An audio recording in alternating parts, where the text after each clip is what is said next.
us. My name's Peter Trubowitz. I'm a professor of international relations at the London School of Economics and a associate fellow here at Chatham House. This, of course, is a topic of enormous interest and is the subject of a Chatham House report. We have three very distinguished experts to discuss the larger set of issues, to discuss the report, but also the larger set of security issues that it raises. They include Xenia Dormandy, an expert on U.S. foreign policy, and one of the authors of the report. Xenia is also the project director, as many of you know, of the Americas program here at Chatham House, and also Chatham's acting dean for leadership in international affairs.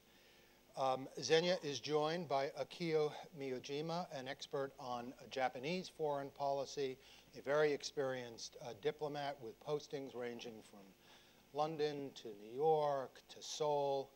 Akio is currently a senior visiting academy fellow here in Chatham House's Asia program. He's going to be speaking on his own behalf and not on the behalf of the Japanese government today.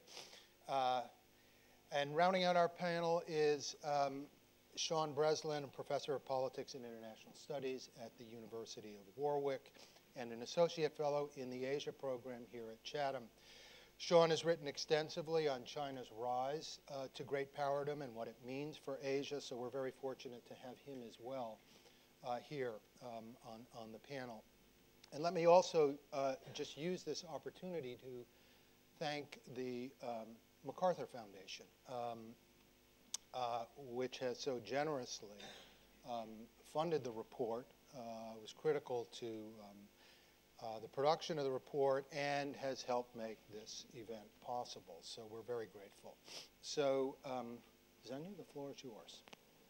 Thank you, Peter. Thank you, Sean and Akio, for coming to join me. I'm going to take the shortest possible time I can to give you the highlights of the report for those few of you who haven't actually had the opportunity to read the report yet.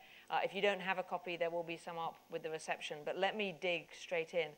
First of all, let me start. I mean, the report was about Asia-Pacific security and how the role of the U.S. was changing. We started looking at, all so often we look at this from the U.S. perspective. But what we wanted to do was say, well, what is it that the Asian-Pacific nations are thinking about their own security, and how does America fit into that? And what is clear is if we even move beyond Asia-Pacific region, the U.S. role in the world is changing. It's very, very clear from current events, whether it's Ukraine, Syria, Libya, Mali. But it's also true for those of you who followed Obama's West Point speech earlier this week on Wednesday, and I'm going to quote from it. He says, "The question is not whether America will lead, but how we will lead." And I think that's a very important point. U.S. military action cannot be the only or even the primary component of our leadership in every instance. We need to mobilize allies and partners to take collective action. What he was saying, what is made clear from his speech, is America's role in the world from its perspective is changing. This is going to have relevance for Asia. America's role in Asia is going to change, notwithstanding the pivot that was announced in November of 2011. Cuts in American defense spending that have taken place, sequestration that have taken place over the last few years, will lead to a very different vision of America, both in the region and beyond the region, and will have real implications for America's military. The focus on the non-military that increasingly America is being seen to show, backed up by President Obama's words this week, the look at the economic and the diplomatic, and I'm sure we can get to some of that, of course, from the European perspective. That's the TTIP, the Transatlantic Trade and Investment Partnership. From the Asian perspective, that's TPP. These are too many acronyms, possibly as well, but acronyms is the word I was looking for. The TPP with Asia. So it really is, as Obama made clear, it's a movement not just to the what, but the how America is acting. And as I say, that's the angle we tend to look at the region. We tend to look at it, America's the big power. What's America want? What's America doing?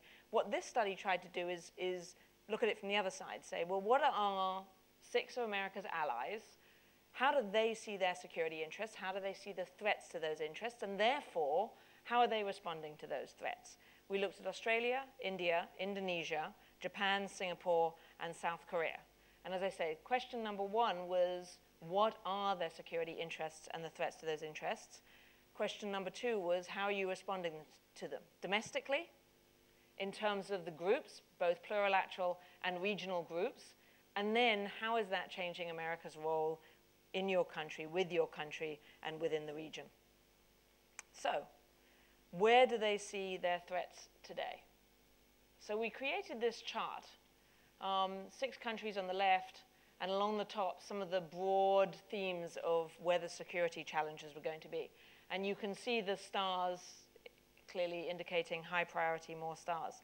But let me just, picking up on this, they broadly have the same set of threats that they see.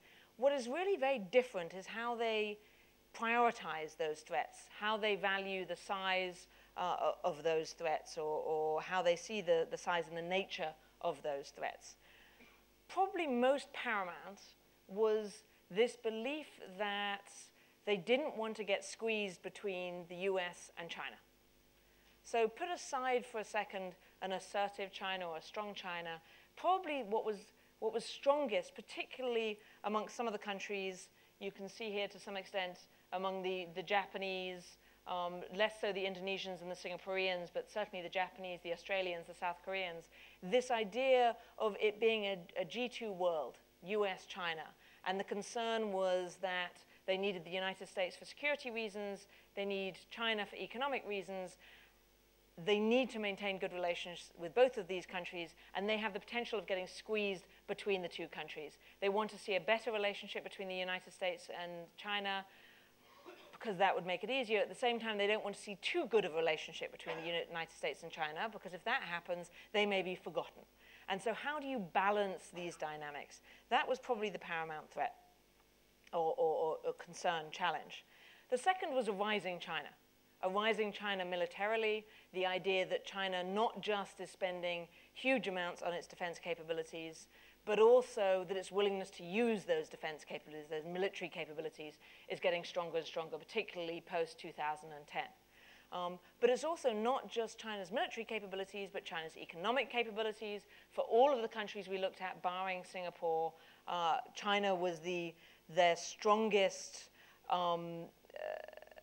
exporting trade partner, and therefore hugely susceptible to a rising China economically, but also a rising China in terms of its regional leverage. And then also, and this is almost, it was almost kind of an afterthought, but not quite, was also the concern that China could go the opposite direction, that China could have real challenges it's going to face in the next decade or so, that it won't manage the rise of China, that it won't be able to sustain the kind of growth rates. And what would they do if China actually reversed course? If China imploded, if China collapsed, what were the consequences of that? Risk, very low. Impact, huge. And so the direction of China's growth or lack thereof. The third challenge, and again this is on here, is North Korea. Whether it's a North Korean collapse, North Korean nuclear assertiveness or proliferation, or North Korean, conceivably, a North Korean military attack, offensive. Really 2 countries who care deeply about that, South Korea in particular. That was probably paramount for South Korea, their paramount concern, but also Japan to a slightly lesser degree. Terrorism insurgency, again, you can see particularly in India and Indonesia, as now the former Prime Minister of India said some years ago, the Naxalites are the greatest security threat to India. And they still see the Naxalites, but also some of the insurgents in Kashmir as being one of the principal problems, security problems that India faces. Indonesia has gone through a lot of upheaval over the last decade or 2, I should say, and still sees the insurgency within the country as being one of the principal problems they face. And then finally, particularly for Indonesia, is this idea of resource scarcity.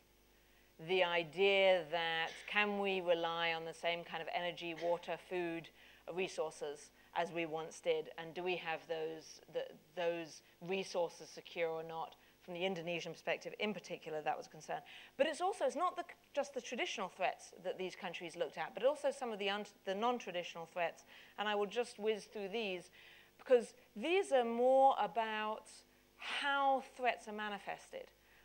Real concern about economic vulnerability, particularly vis-a-vis China. Concern about cyber and space security. And it's the idea there that it is these mediums through which an offensive might be started. So with that set of threats, I'm going to whiz, I'm not even going to show you this one. You can see the energy consumption I was just talking about. How are they actually going about addressing those threats? As I mentioned at the beginning, 3 principal strategies. There's domestic defense spending, what we're doing internally. There's engagement in plurilateral, which is to say bilateral, trilateral, quadrilateral, quinlateral, I think, groups, or the more formal ASEAN, EAS, APEC type groups, or changing the role of the US. Let me quickly go through the domestic. As you can see from here, China in particular, huge rise in defense spending. But if you look, and we don't have this chart, but it's in the report, if you look at defense spending regionally, Asian defense spending has now surpassed European defense spending for the first time. Huge level uptick in Asian defense spending. It's being focused on power projection in a significant way, particularly China and India in particular, both naval and air force, but also increasingly in areas like cybersecurity and the like. And that's the first line of attack, as it were, or line of defense, I should say. It's not just military. It's also focused on the diplomatic and the economic engagement. But that's the domestic thread of how these states are beginning to rethink their own security. The second area that they're looking at to rethink their own security is in terms of groupings. And this is where it gets a little bit more complex, but also a little bit more interesting. Typically, we think of the traditional groups. We think of ASEAN, APEC, EAS, ARC, the acronyms go on. But actually, I want you to focus for just a moment first on the non-traditional, the non-formal groups, the ad hoc groups. The India, South Korea, US grouping, the India, Australia, India, Japan, US trilateral grouping. The more unexpected trilateral, the China, South Korea, Japan trilateral that's been taking place for a number of years. These are typically amongst states that have similar interests, but as I mentioned, the China, South Korea, Japan, not necessarily similar interests. These are increasingly gaining momentum. They're increasingly proliferating, if you will. They are mostly, and we have to be careful about this as we think about them, they're mostly dialogues. They're mostly strategic dialogues rather than action-oriented groups. But for that, that's a first stage. That's a very, very important stage, that these countries are beginning to engage with one another, beginning to do joint training with one another, and potentially joint operations, particularly in the maritime area. Those are a first stage into supporting what are the more traditional groups that we think about, the APECs, the ASEANs, the ARFs of the world. These, again, we in the West tend to dismiss these as merely being talking shops. Within the region, they are taken very, very seriously as talking shops, as opportunities to engage and alleviate some of the tensions between countries, to build understanding between countries. As we move to some of the non-traditional threats, the non-zero-sum threats, the food, water, energy, resource security, these groups have the potential to be much more viable in that space than they do in the traditional zero-sum space that they have until now been mainly focused on. So again, I think you're going to see an increasing of both the plurilateral, but also the role for the traditional groups. And what does this mean for the US? And this is where I will close. As President Obama made clear 2 days ago, America will retain its US leadership, not just globally, but also in the region. America is not withdrawing from Asia Pacific. The pivot was a very intentional move, and that move will be continued despite a lot of the rhetoric that people are suggesting. But, and here's the real challenge, America is less relied on increasingly in Asia. America is less trusted increasingly in Asia. The idea of American reliability, will America step up if there's a conflict over the Senkakus or over the Scarborough Shoals, for example? And there's increasing uncertainty in the region over whether that's going to happen.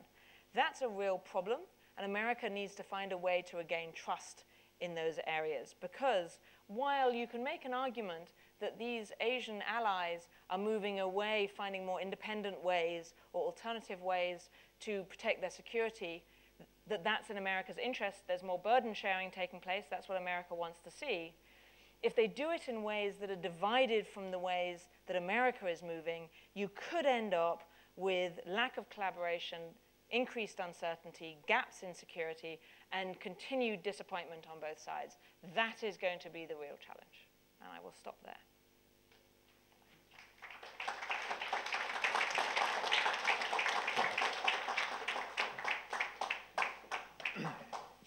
Well, that's great, Xenia. Thank you so much for that nice, crisp summary and of the report. When I was reading the report, one of the takeaways I thought was that that actually, despite all the talk about a pivot, that the United States in the future would in fact be looking to do less or distributing more of the burden to other countries, allies and friends in Asia. And so, Akiyo, I think the question for you, as a Japanese citizen and not as a Japanese diplomat, is, what's the likely response? I mean, what does this mean for Japan, and what's the path forward? If the United States is doing less, and it wants its Asian allies to do more, this has obvious implications. Well, thank you very much. Well, wonderful the presentation and that good report. I think it's really worth reading, so please. My initial reaction to your question and also to your presentation was that I think Japan, especially under Prime Minister Abe, has taken the challenge very well. I mean, in a very positive manner. That while the U.S. role is changing, maybe capability is also changing, and the perception in the region is also changing. Of course, obviously, that the rise of China, and also, well, everybody knows that what's happening in the South China Sea, or that we have a kind of near-miss situation in Japanese air flight. And so we have this situation. So now that when Mr. Obama visited Japan last month, that both of them that just embraced each other, well, that Mr. Obama is kind of rebalancing to Asia, and also that Mr. Abe is kind of proactive contribution to peace. Both of them, both concepts, the policy would serve for the regional security, for the stability and the peace and prosperity of the region.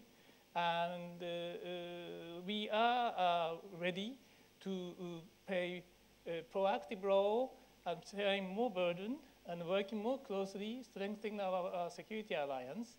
So I think that's the way for us to make the region much more secure. And then in Shangri-La dialogue today, that Mr. Abe made a kind of the speech, a keynote speech, where that he emphasized the importance of the rule of law, and also he again that reiterated that his commitment to help the capacity building of the ASEAN countries of the maritime security. So those kind of things we are going to work together, and so we are very willing to work together with Americans. But at the same time, that we should not underestimate the kind of the really great dynamic kind of strengths of America.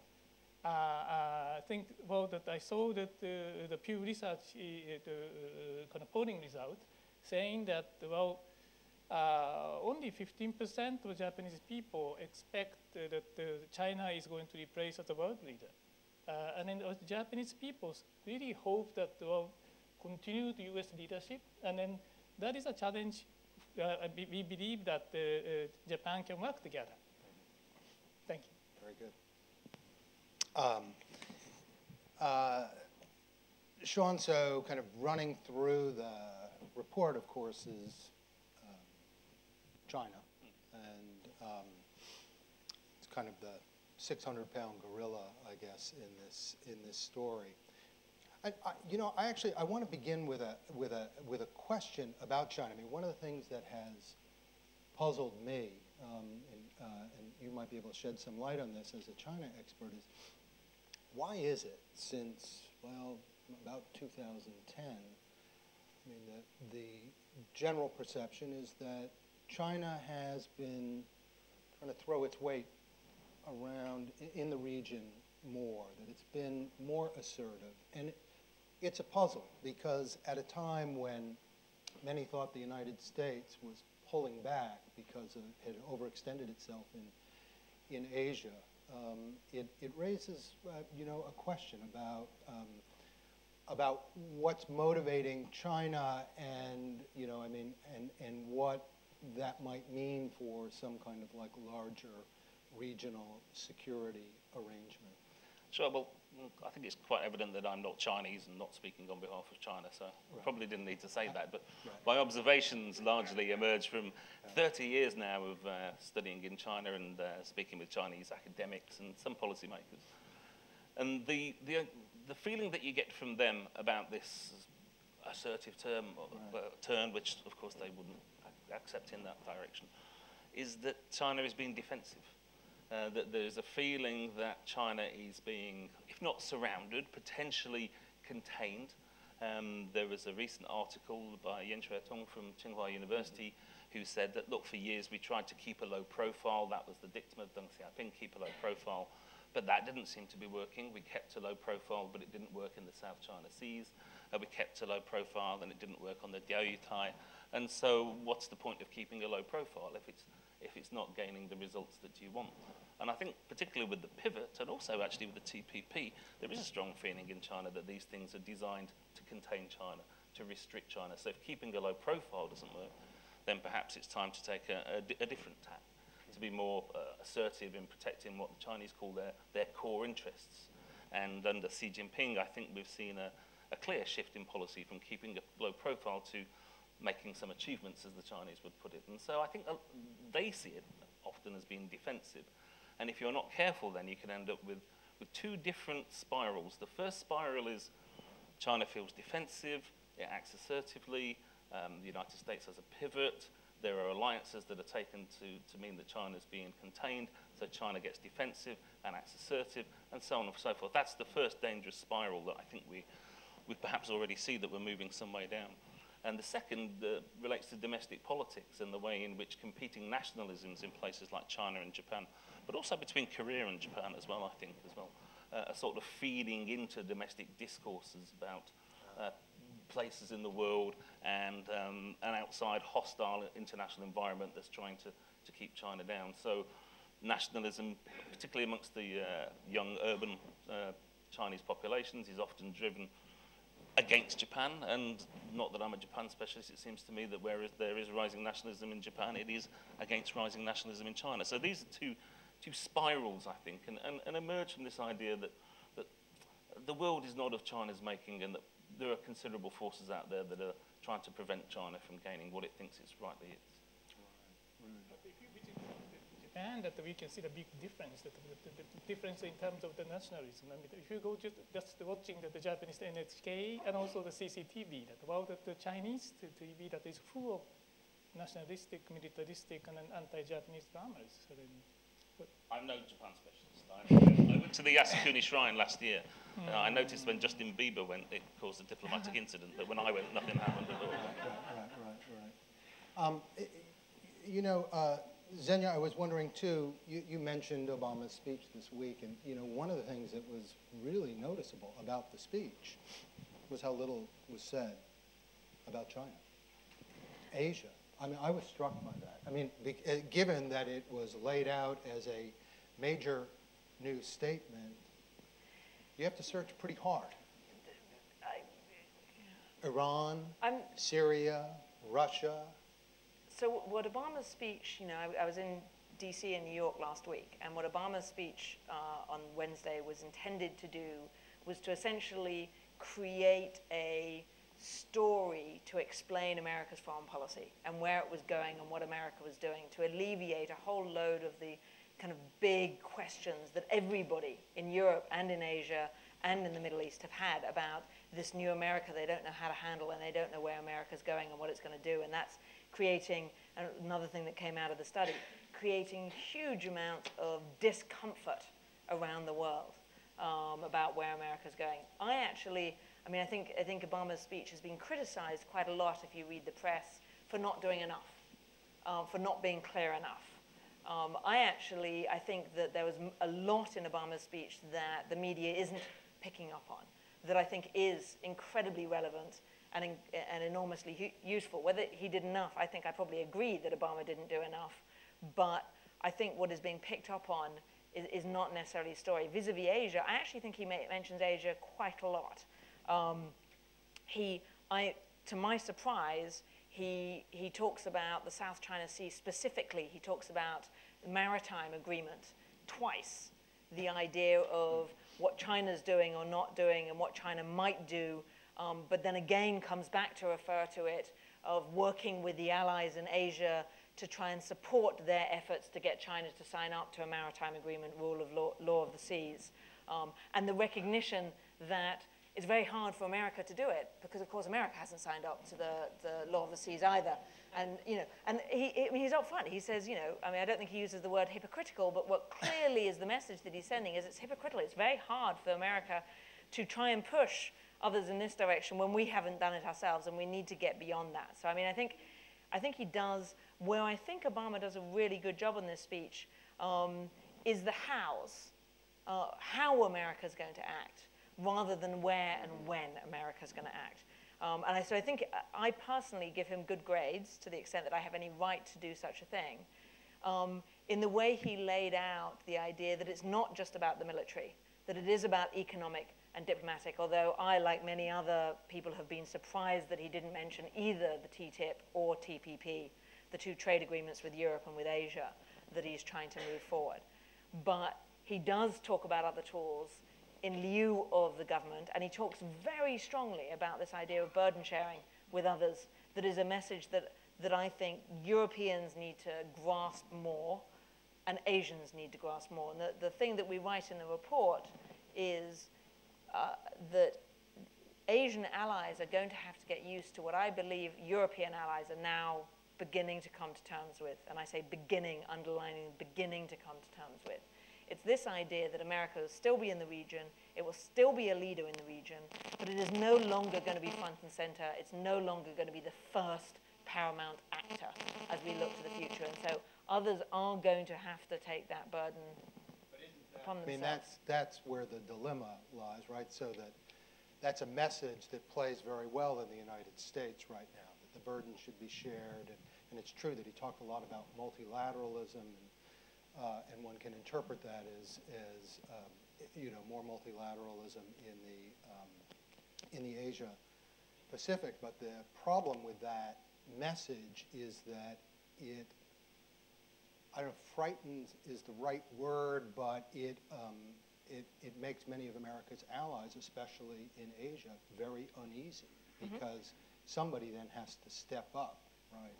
So it's double-edged. I mean, it's a very difficult line, it seems to me, for any American leader right now to navigate, because there's a real desire to reduce America's footprint, or at least the amount of resources that are being expended internationally. But the problem is that is unsettling within regions, and maybe less so in Europe, but certainly in Asia. So one wonders about how reassuring the message about burden sharing actually is. I don't know. Mr. Obama's message that they delivered in Japan was very reassuring. Yeah. Over the application of the security treaty, and also kind of this time you mean again. a recent trip? Yes. Yes. And I think, well, maybe that reviews that, well, that there's some kind of the anxiety or kind of sense of insecurity. Maybe that's why that we really appreciated that. Yeah. But I think the more important thing is that to make the kind of this kind of agreement into concrete actions. And then so that not just the words, but also the actions. And also that we need to, of course, engage Chinese friends or the regional friends. That, as Xenia explained, that the challenges in the region is not just the traditional military ones, but the new ones and cybers and those global commons and water, air pollution, so many things we have to work together. I just want to say that, because of the environmental issue, despite the kind of perception that maybe that we don't talk to each other with Chinese friends or Korean friends, but no, we do in a very serious manner and a very serious issue. I mean, I think it's a difficult balance, isn't it? Because Obama needs to comfort, if you like, or give the confidence to allies in this region about security. But at the same time, it's very clear that if there's going to be any meaningful reform of for example, the international financial institutions, it's not going to happen without China. I mean, it's no coincidence that China's been promoting a new model of great power relations. And it's no coincidence, in my view, that it was promoted by the Chinese in Washington just before the G8. A G8 which, of course, China is not part of. So we have this dilemma of, in security terms, what is considered in this report to be one of the major threats to the region, but in economic terms is often seen by many people as the great solution to the global crisis, or at least you can't get a fundamental resolution of current issues without the deep involvement of the Chinese. So it's a very difficult balancing act, I think, for any president to be able to make. Right, and trying to do it through a G2 then doesn't reassure everybody in the G2 doesn't reassure people. The G8 doesn't reassure the Chinese. It doesn't even reassure the Chinese, though, No, the G2 right. either. So. Well, what I would say here, I mean, one of the interesting things was this, this idea that it is a G2. This idea from many of the region, as I mentioned, this kind of paramount fear, nervousness around getting squeezed between the US and China. But if we just, I mean, let's take a step back, a kind of a strategic step back and say, well, is it really a G2 in Asia? Well, Japan's got the third largest economy in the world. Certainly, if you look at China, many people will say, yes, the growth has been like this, but China's effectively reached a plateau now. And most people will say you're not going to see the kind of growth rates that you have seen in China. And so you don't have that growth, and certainly in GDP per capita terms, it's not the biggest, it doesn't have the most power. Militarily, actually, if you look at power projection, India has better power projection than does China today. How long that lasts for, I don't know, but certainly that is the case today. Japan, you know, President Abe taking a new interpretation of the Constitution, moving that forward potentially, moving forward the economic agenda in the coming months and years, assuming that goes well. Japan will have a very different position 5 years from now than it has done for the last 2 decades of stagnation. Indonesia, we shouldn't forget about Indonesia. Indonesia is the de facto leader of ASEAN.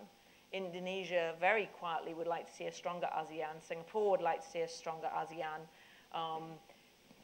Collectively, so what's the role of ASEAN going to be? They have a free trade agreement. What happens if the ASEAN free trade agreement takes off? What's that going to do economically? And so at the moment, this fear of bipolarity is moving countries into kind of almost a Cold War conception, where it is about these two powers that are fighting one another, which it doesn't need to have. That perception doesn't necessarily reflect reality. And how does one move away from this perception as being different from reality and move towards a closer sense of reality that gives us more flexibility? That's a great question. In fact, we should use that as a segue to kind of open the conversation up here a bit and try to get some folks in the audience here engaged. We have a couple of microphones. If you ask a question, just please introduce yourself. Briefly, if you're Twitter competent and you want to tweet, you can send along a message, and provided it's appropriate and above board and everything, I'll field it. So any questions? Somebody want to, how about right down here, first row? I'll get everybody, then we'll go right over here, okay? Hans Kandanani from the European Council on Foreign Relations. I know the focus of this event is supposed to be the role of the US in Asia. I wondered if you could say a word, though, about the role of Europeans, in particular the UK. Xenia mentioned the UN Convention on the Law of the Sea, which, unlike the US, Europeans have signed up to. and in a sense, the rule of law, the sort of international rule of law, is in the DNA of Europeans, and it's a logical role for Europeans to play. At the same time, particularly France and the UK have been increasing security cooperation with some of the countries you surveyed, particularly Japan. And just before he became Prime Minister, Shinzo Abe talked about joining the Five Powers defence arrangements, which I thought was quite extraordinary. Is there any sort of meaningful role for Europeans, particularly for the UK, or is that wishful thinking? Should we just take this question? Does somebody want to respond to this? And Okay, we can bundle them later. Yeah, if I may, thank you very much for the wonderful questions. That of course, there's a very important role to be played by the Europeans in securing the peace and prosperity in the region. And as you mentioned, that there's a kind of greater kind of security cooperation between, for example, UK and Japan, and then the concrete kind of project is going on. And also just recently that our naval forces work together in the disaster relief operation in the Philippines. And we are going to start a negotiation about what they call the AXA agreement. So there's many potentials we can work together, and then we welcome that the Europeans kind of more active role that in the security area that in Asia Pacific. Just the only thing I would add to that is one of the challenges from the US perspective when the US has looked with Europe at Asia has been that, and I'm simplifying this, but essentially the Europeans see Asia from a the Americans see Asia from a strategic perspective, and the Europeans, huge generalization, see Asia from a commercial perspective. That is becoming less and less the case. So particularly the UK, to a slightly lesser degree the French, are beginning to actually look at Asia from a more strategic perspective. And that actually provides more space to actually engage. But even if one looks at it from the commercial perspective, incredibly important, because again, let's put yourself in the place of some of these countries whose biggest trading partner, who they are thoroughly reliant on China. Well, if actually you diversify that economic reliance with Europe, with other countries in the region, then your perspective, your challenges become actually easier to handle. So I think there are definitely areas for Europe and the UK more broadly, or less broadly. One more area is a kind of the Europeans' kind of leading role in promoting and the rule of law in the world. I think that there's a very important role that the Europeans can play in that field, norm setting. So we'll go back there. I'm reading here on my instructions, so I'm supposed to tell you to speak directly into the mic and very clearly so that it can be picked up properly. And then we'll come up here, okay? Hello there, thank you for the talk. Jonathan Carmody from the Merger Market Group.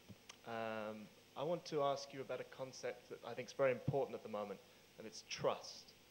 I think Sean talked about it a little bit from the Chinese perspective, but in terms of the spying scandals, which recently saw some Chinese personnel arrested in America this week, I think it's a very important issue, and I'd like to see the panel's opinion on how the Americans are viewed in terms of trust in the wake of these scandals.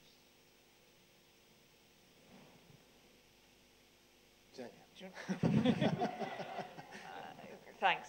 I mean, really, really interesting question, and beautifully asked. I did not pay you to do this, but we've actually brought out another report about 2 weeks ago looking at elite perspectives of the US from Europe and Asia. And this idea of lack of trust and lack of reliability really came across in these elite reviews, both in Europe and in Asia.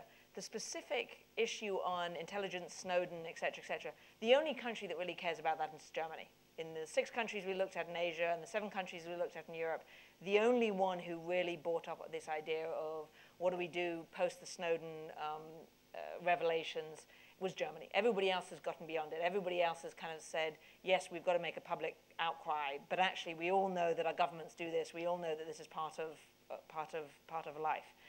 But this idea of trust and the lack of trust, or I wouldn't use the word trust so much as reliability, particularly in Asia, is enormously important.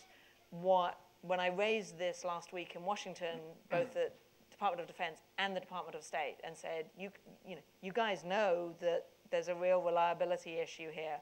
What they all referred me to was Obama's West Point speech and said, just wait, in a week. You know, Obama will be out there and he'll be explaining America's policy, and suddenly all will be good again. And if you look at the kind of the language and the commentary that's come out post, there's still clearly a big gap. And I think the only way to do that is partly what Akio was saying. Rhetoric needs to be met with actions. And at the moment, a lot, particularly in Asia, feel that there's a disparity between rhetoric and actions.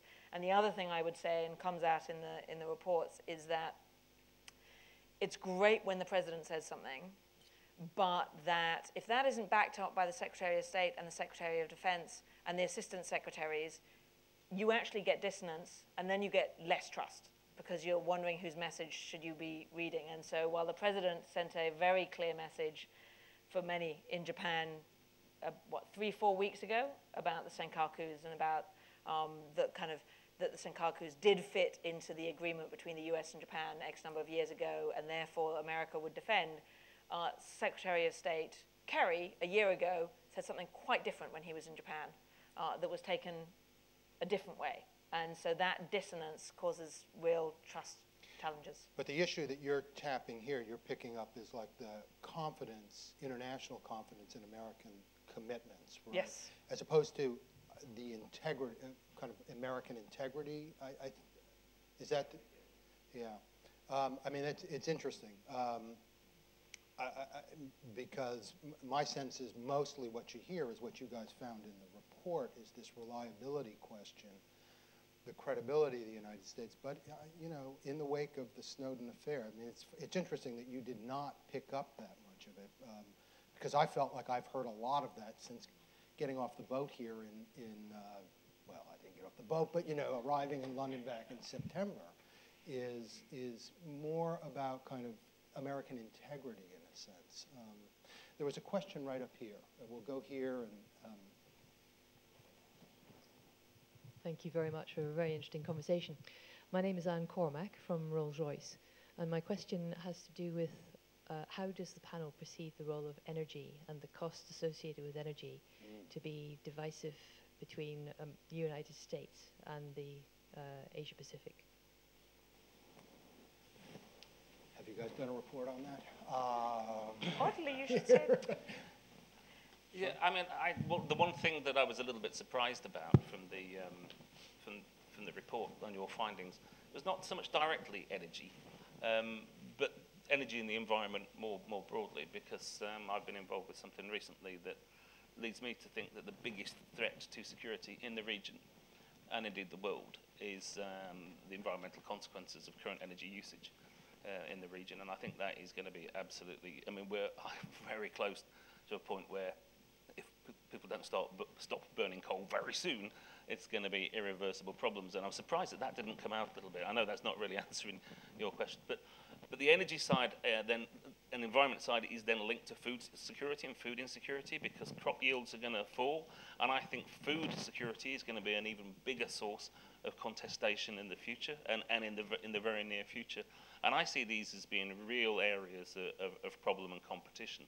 And what they do is bring in not just competition between the United States, for example, and China, or between cooperation between China and Russia, but you've got a whole range of other countries in the region that are also involved in these games. And it comes back partly to your question of trust and who you trust in.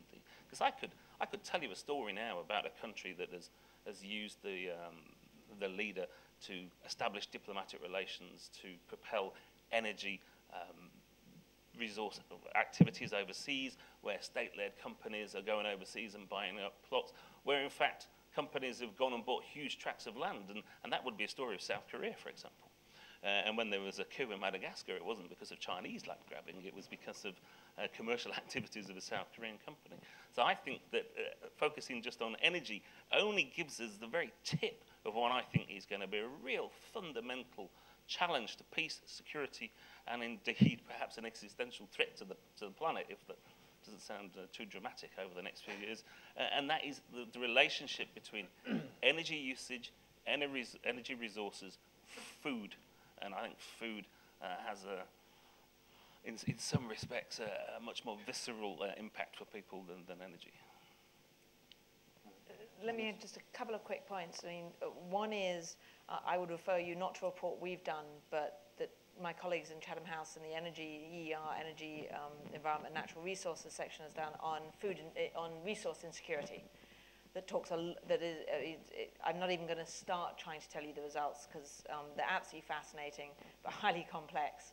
And it looks at natural minerals, it looks at energy resources, it looks at food.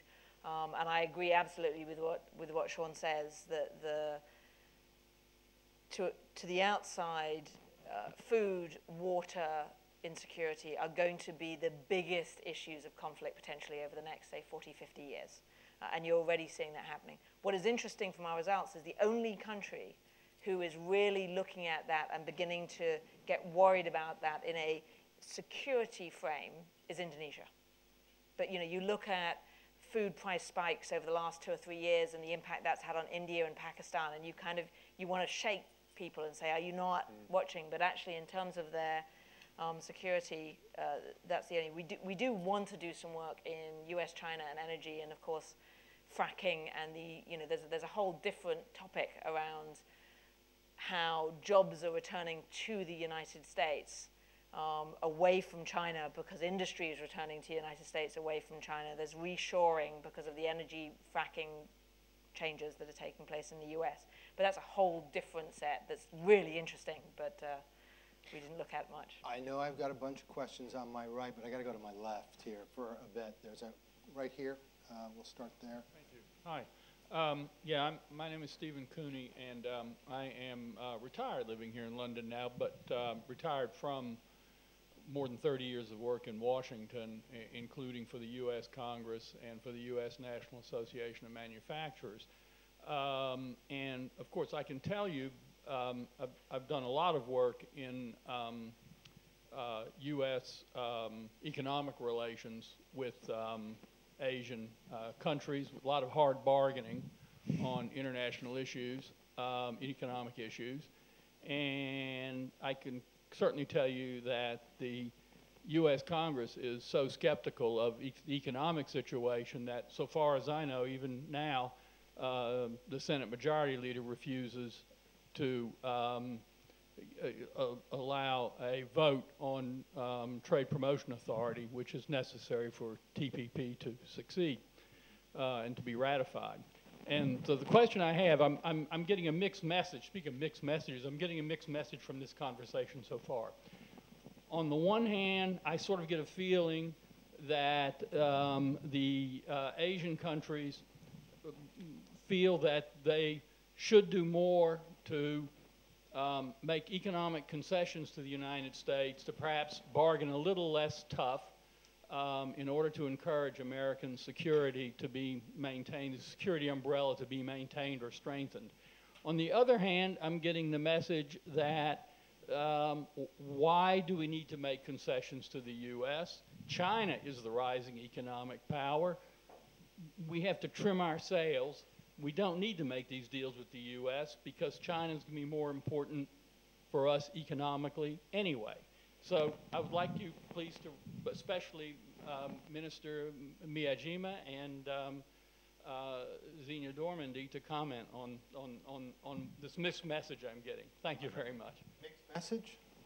Well, again, that I didn't mention anything about the TPP. That's about my initial statement. So that thank you very much for me to give me some opportunity to talk about. We found that Mr. Obama's visit. The one thing is about security assurance, but also his strong emphasis on making progress on TPP was also very reassuring to us. We believe that in order for us, not only for the United States, for Japan, but for the entire region, that concluding the TPP will be very important to increase the kind of the wonderful economic and investment potentials and then protecting the kind of the property rights and so forth. So I think that this challenge is very positive, and then I think that we don't see that there's a kind of trade-off between security and economy. That it's a win-win kind of situation. We need to both. Let me, if I can, just connect this question to the trust question. So what happens if there is no trade promotion authority. It's certainly not going to happen before the election in, this fall. And it could happen. It could happen in the lame duck Congress. But I wouldn't bet a whole lot of money on it. I wouldn't bet the ranch, as we say back in Texas. What I wonder is, what's the message if Obama can't get trade promotion authority? And this has happened before, right? Clinton didn't get it, right? What happens? What's the message in terms of Xenia's definition of trust, the kind of credibility and reliability? I mean, so yeah, Japan is looking forward to participating. What if the message is that Obama can't deliver? You can imagine, just to sharpen this, Republican leadership, if it thinks that it could take the White House in 2016, in a way it has an incentive to hold this back so that it happens on their watch and not on the Democrats' watch. So, but how would this play in Asia? And then maybe, Xenia, you could jump in on that. Of course, we are watching the U.S. domestic political situation very closely, and then there are some people who say that, well, maybe as you said, that, well, that maybe that realistically that could be very difficult for President Obama to get any kind of authority, even before or even afterwards. But what we have to do is that, well, given such a kind of good, desirable objective, and then for believing in the future of the Asia-Pacific potential, I think what we have to do is for the negotiators to try to get to the best deal as possible. So that I'm hoping that U.S. enlightened leadership could deliver it. And then also that actually in the process, although that it's not the TPP, but Japan, Australia, FTA was basically agreed upon, and then I think that has been helped by this kind of negotiation and momentum of the TPP. So those kind of things is happening, not just the entire TPP. Let me make just a couple of points. I mean, one is you don't actually have to have TPA, Trade Promotion Authority, in order to get the trade agreements through. It makes them vastly harder because the Japanese and others aren't willing to make the kind of sacrifices that you're going to have to make down to the last moment in order to get agreement, because they're not sure that the Americans will actually follow through. But you don't actually have to have it. Realistically, as Peter says, you're not going to get TPA this year. You might get it early next year in the lame duck, which means TPP, if we're lucky, if we're feeling positive, is going to happen next year, 2015. But it's not going to happen too close to the general election in the United States, because then it becomes incredibly political. So you've got a pretty small window, and let's not even talk about TTIP, the trade agreement with Europe, which is getting squeezed into an even smaller window, because most likely TPP will happen before TTIP. So you've got a real timing issue that is highly complex. When I talk to people in the White House, what they will tell me is that Obama sees a principal part of his legacy being TPP and TTIP, being the trade agreements, which is kind of interesting that I'm hearing that privately, but you're certainly not hearing that publicly. And again, one of the big surprises to me out of Obama's West Point, he didn't mention either.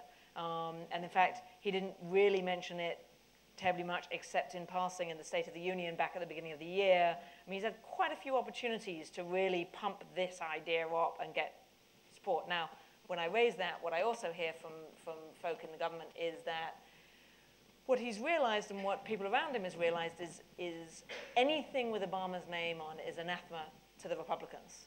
So actually, they're quite intentionally not getting Obama to talk about it, because they can't tie it to Obama, because if you tie it to Obama, it won't happen, because the Republicans, I mean, so it's I think that you think that I think that you think, I mean, I don't know. Suffice to say, if I look at the numbers, I think it's very unlikely that TPP, it won't happen this year. It might happen next year if we're lucky. The only other thing I would say, just to your comment of you're hearing mixed messages, is China more important? Absolutely not. I mean, what I'm hearing from the region, and I would, is that the Australians, the Japanese, the South Koreans all want to diversify their economic trade partnerships. China is currently, for most of them, excepting Singapore, the most important trade partner. They want to diversify that. They want to take away from the idea in the same way that they want to diversify their security, they want to diversify their economics so that they've got more players, they're more actors, they're less vulnerable, less susceptible. So I don't know what's happening with the Twitter crowd, so I don't have any questions. I'm inviting questions again, but there was a, you don't, oh, let's go right here. Okay. This is on, yeah. I'll come to you next. Okay. Just a couple of quick questions, and thanks very much for a very interesting conversation so far. I'm Rosemary Foote from Oxford University. And firstly, to Xenia, I mean, there's a very important statement in the report, and you repeated it here, or slightly different language here, though, about the foremost security concern is maintaining this balance between the United States and China so that they're not squeezed, as you put it here. And so, as the conversation has gone on, I'm interested in hearing what you would have to say about what actions the United States could take that wouldn't put that particular concern in jeopardy. In other words, how on earth do you maintain a balance and also be active, and what would that action have to look like? And also, I'm interested in knowing when you actually ask these questions and how soft that particular statement is. In other words, as the months have gone by, do you think that you see signs of Asian states actually moving away from this idea of sustaining a balance between the United States and China?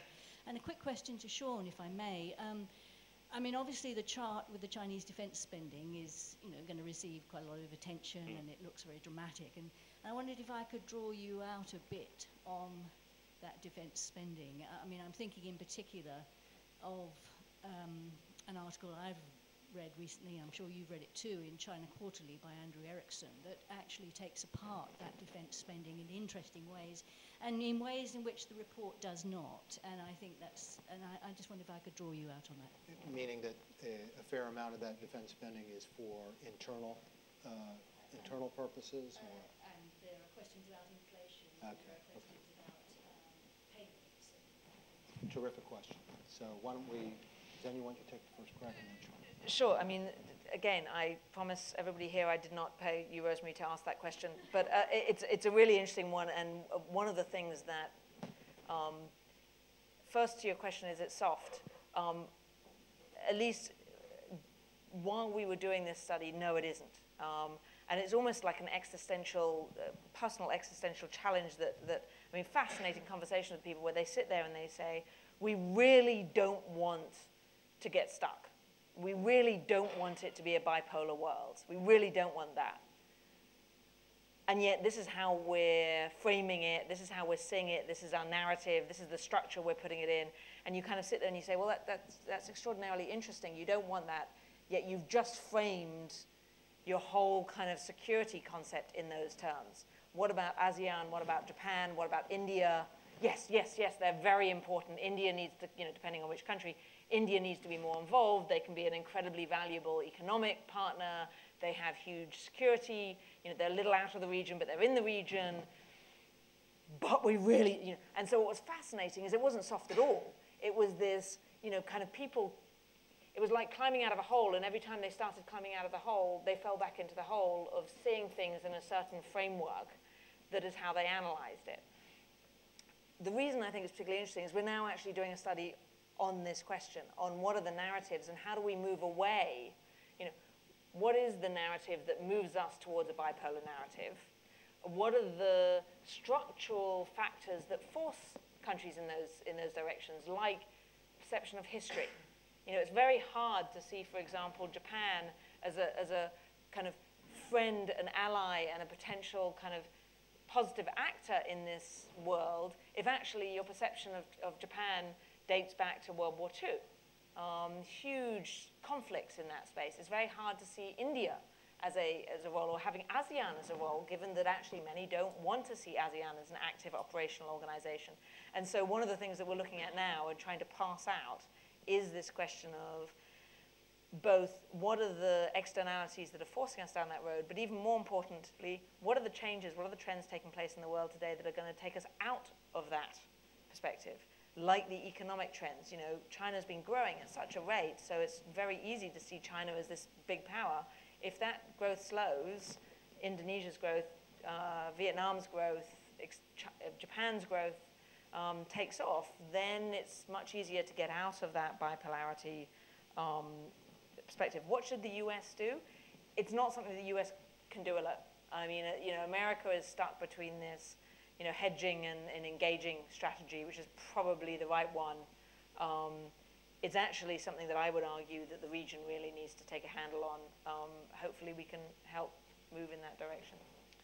Sean, should we be alarmed by Chinese defense spending? I was fortunate enough to be at a conference with Andrew Erickson recently in Seoul, where he sort of interrogated this military expense spending in a bit more detail. And the question of should we be worried? Well, we sitting here in London, I suspect we haven't got too much to be worried about, actually.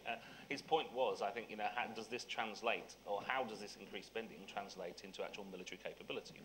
And the answer would be not as much as it looks if you look at that graph. And one of the points he would make is that he would point to the, shall we call it, the very limited aircraft carrier capability that China has, and the fact that it's not been able to test its ability to utilize this in a firestorm, as he said. And I think it is easy to exaggerate the extent to which this spending translates itself. And if we start thinking of China as a near competitor to the United States in terms of military, I mean, then we're looking at the wrong way entirely. This doesn't mean that if you're a sailing ship, a fishing ship off the Vietnamese coast or the Indonesian coast or the Malaysian coast, that there might not be things to worry about. But in terms of this projection of China as a global military power because of this increase in spending, I think we've got to be very careful in how we do this. And I think Andrew's got it spot on, actually. Yeah. Yes. Well, just as you mentioned, that I think there's a kind of a tyranny of distance, I think. But maybe the people here in UK maybe doesn't feel any kind of threat, but people in the region will feel very differently. That's why that I think just recently ASEAN foreign ministers, they did a kind of summit to express a serious concern what's happening. And then also that the number itself is of course very, very alarming that about in the 20 years that 8 times, and then the figure is kind of the Chinese defense spending figure is the second largest in the world, and then maybe the Russia and UK combined, maybe more than that, twice as much as Japan. So that itself is alarming, and also we don't know that it's very not transparent, and also why they need that, and then what they are going to use for. I mean, that is very, very unclear. Well, isn't part of the issue what they're spending on? I mean, if it's on access denial, which is cheaper than power projection capabilities, but nevertheless, I mean, one of the things the U.S. military is concerned about is that potentially, if they develop that capability, it pushes the U.S. back in terms of the island chains. Right? But I think, I mean, I take your point exactly. I mean, I think if I was in Vietnam or in Japan, I would be thinking about it in a different way. But what it says to me, and it comes back to this question of trust and reliability of the United States, and how far is it really committed?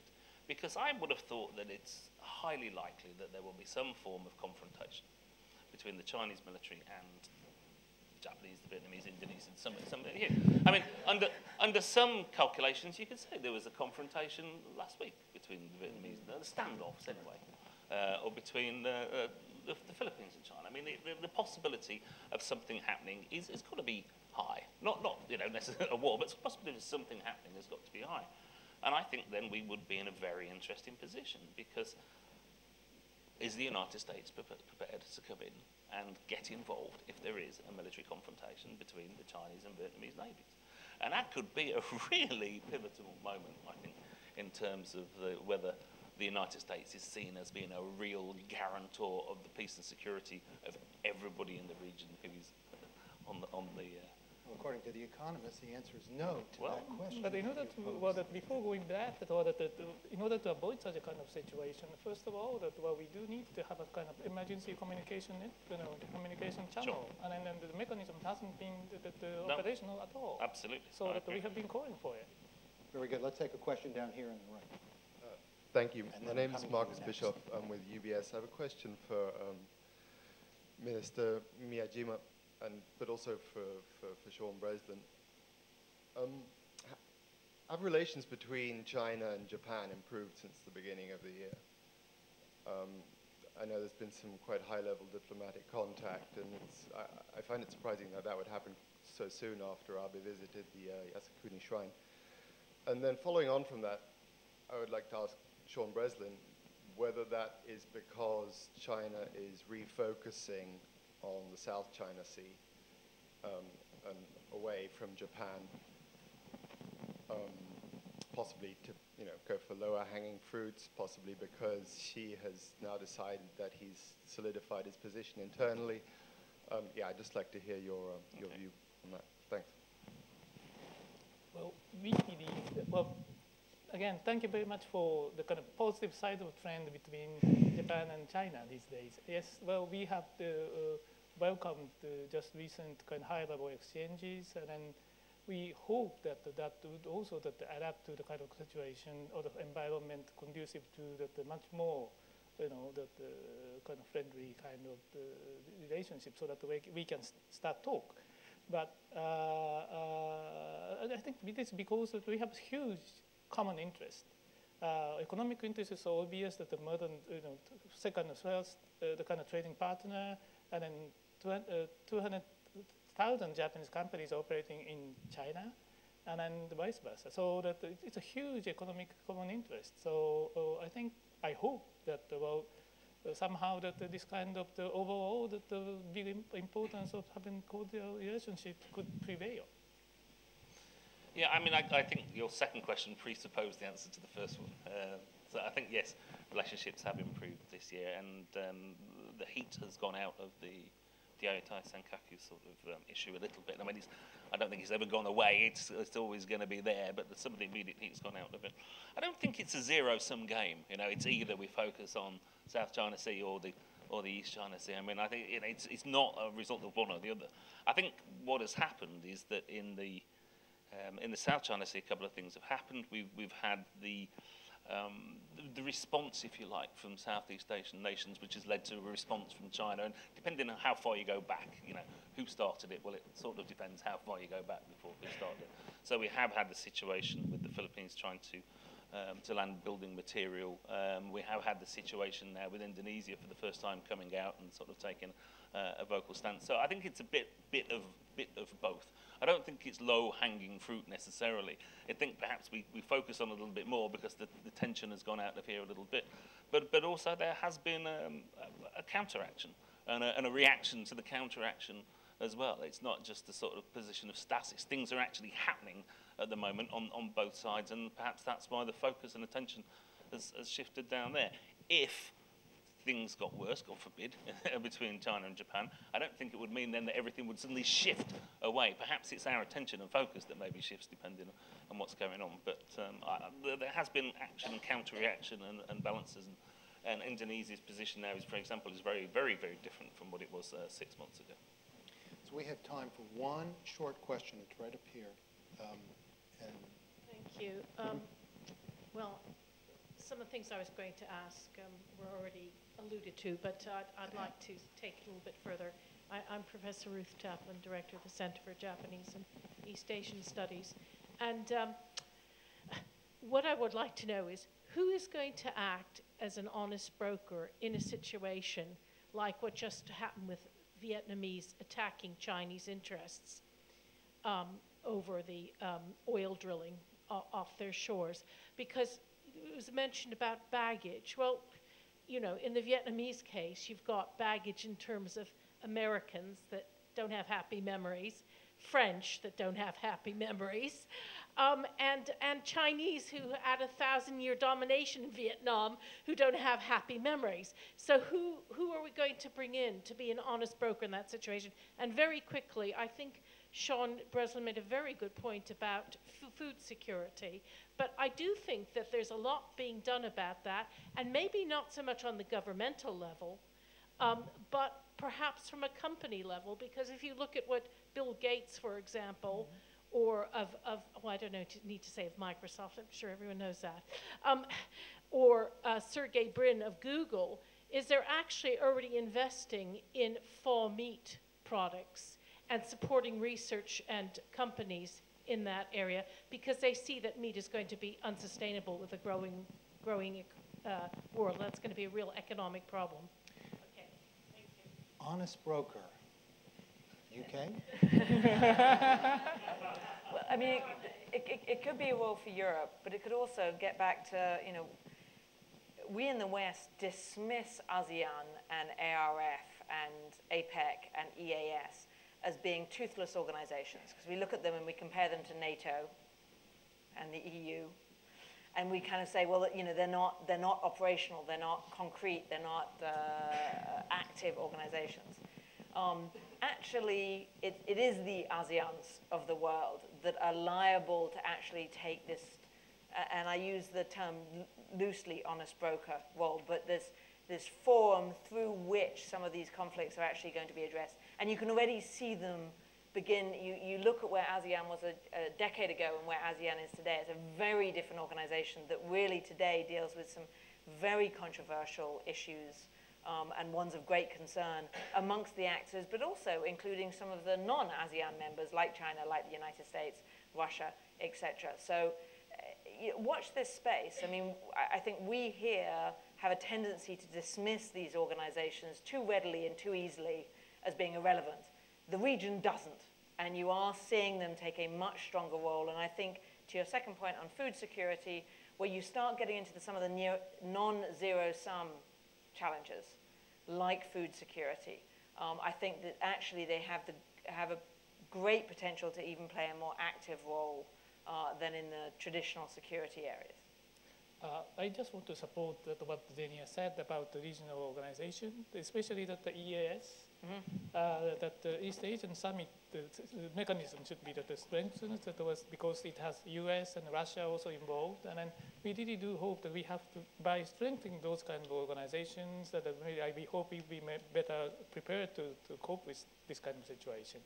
Food security issue is also very important, but just thinking about food security, that this just go beyond Asia-Pacific region. Yeah. So that, well, that the United Nations, a much more global kind of effort to be really needed. Well, China is trying to get some energy from Africa, or maybe that, so that, or every country. So that it's a global issue, really. I mean, I hope you're right on food security, but it's not just a matter of not meat. I mean, it's a matter of plants not being able to germinate because of temperature change and because of lack of light and so on and so forth, and it has huge implications. In terms of honest brokers, well, I've got my Irish passport in my pocket, so I don't think we've got too many historical legacies in Asia. But in terms of the region, what I've got actually here is a Chatham House paper written in 1943 by David Matrani. And I really wonder if this is the way forward for Asia's regional future. I mean, Matrani seems to have dropped off the radar quite a lot, but in the 1940s he was one of the leading proponents of a functional approach to regional organizations. And it's salient to think that when people in the 1940s were thinking about ways of organizing Europe, that there was peace and security was the key agenda rather than economics. But his argument was that if you try and look for a single federal solution, a European Union, for example, an Asian Union, it's not going to work because it's too rigid, it's too fixed. What you need is individual functional organizations that deal with specific area issues. And in those area issues, the membership, the way the organization functions, the rules, the specifics will be issue specific. And I think we're, in a small way, beginning to see bits and pieces of this functional regional future in Asia. You spoke about trilateral cooperation between China, Japan, and South Korea over currency. Well, there's an example. You look at the Shanghai Cooperation Organization, there's an example. Actually, the growth of non-security threats to China, I think, was in some ways very useful because it led to a whole new way of thinking about cooperation and the need for multilateral organizations. And so what I would hope is that we see a future not where we try and find a single regional organization that covers the whole place, because you'll probably spend the next 20 years arguing about which countries should be in and which countries shouldn't. Is it Asia Pacific, is it East Asia? But I really hope that we might be moving towards a multiple regions, functional regions where you have specific groups of states coming together over specific issues and moving away. And the promising thing for me is, despite the tensions that we've seen between China and Japan, between South Korea and Japan, we do actually see in times of not just economic crisis, people coming together to talk about the real possibility of collaboration there. So I think there is light at the end of that tunnel around regional functional futures, and I commend the 2014 Chatham House report, but also have a look at the 1943 one. This is a fantastic way to end. I mean, you know, please join me in thanking all the panelists here.